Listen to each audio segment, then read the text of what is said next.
পিরোজপুরে দুর্বৃত্তের হামলায় বিএনপির দুই নেতা গুরুতর আহত হয়েছেন। রাত 11টার দিকে সদর উপজেলার পাড়েরহাট বাস স্ট্যান্ড সংলগ্ন এলাকায় ঘটনা ঘটে। এই নিয়ে আরও জানাতে পিরোজপুর থেকে যুক্ত হচ্ছেন সহকর্মী তামিম সর্দার।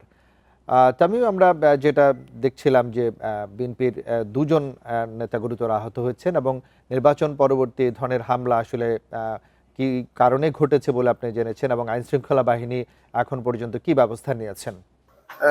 জি দেখুন, আমরা কিন্তু গতকাল রাত 11টার দিকে খবর পেয়েছি যে আসলে দুইজন বিএনপি নেতাকে কুপিয়ে আহত করা হয়েছে।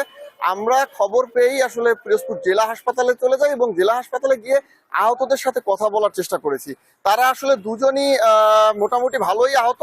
আমরা তাদের সাথে কথা বলার চেষ্টা করেছি, তবে আহতরা যে বিষয়টি জানিয়েছেন যে গতকাল রাত 11টার দিকে পিরোজপুর পাড়েরহাট বাস স্ট্যান্ডে তারা আসলে ছিলেন। ওখানে 8 থেকে 10টি মোটরসাইকেল এসে কয়েকজন নেমে তাদের উপর হামলা চালিয়েছেন, অতর্কিত হামলাই চালিয়েছেন। এবং এ বিষয়ে আমরা কিন্তু ওনাদের কাছে জানতে চেয়েছিলাম যে আসলে কারা ঘটিয়েছে। ওনারা কিন্তু সুস্পষ্ট করে কিছু বলতে পারেননি যে এর ঘটনাটি আসলে কারা ঘটিয়েছেন, ওনারা চিনতে পারেননি। আমরা ডাক্তারের সাথে কথা বলেছিলাম।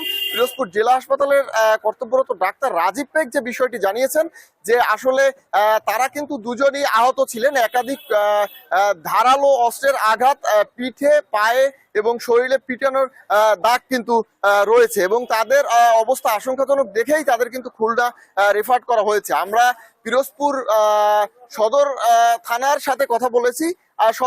পিরোজপুর সদর থানা বিষয়টিকে আসলে ইন্দুরকানীর দিকে ঠেলে দিয়েছেন, কিন্তু মহিউদ্দিন মল্লিক, নাসির এবং নিপু মল্লিক যে দুইজন আহত হয়েছেন তাদের বাড়িতে কিন্তু দুইজনেরই পিরোজপুর সদর উপজেলায়।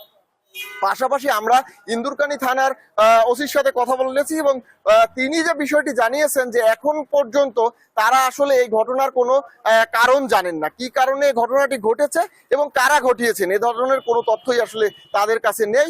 তবে তারা বলছেন যে আমরা অভিযোগের ভিত্তিতে বিষয়টি খতিয়ে দেখছি। তবে আমরা যে বিষয়টি বুঝতে পারলাম যে এখন পর্যন্ত আসলে আইন শৃঙ্খলা বাহিনীর ওই যে তৎপরতা, সেই তৎপরতা কিন্তু এখনো দেখা যাচ্ছে না। তবে দুইজনই বিএনপি নেতা, তারা গুরুতর আহত অবস্থায় খুলনায় চিকিৎসাধীন রয়েছেন। এই ছিল আমার কাছে পিরোজপুর থেকে সর্বশেষ তথ্য জানাচ্ছিলেন সহকর্মী তামিম সর্দার।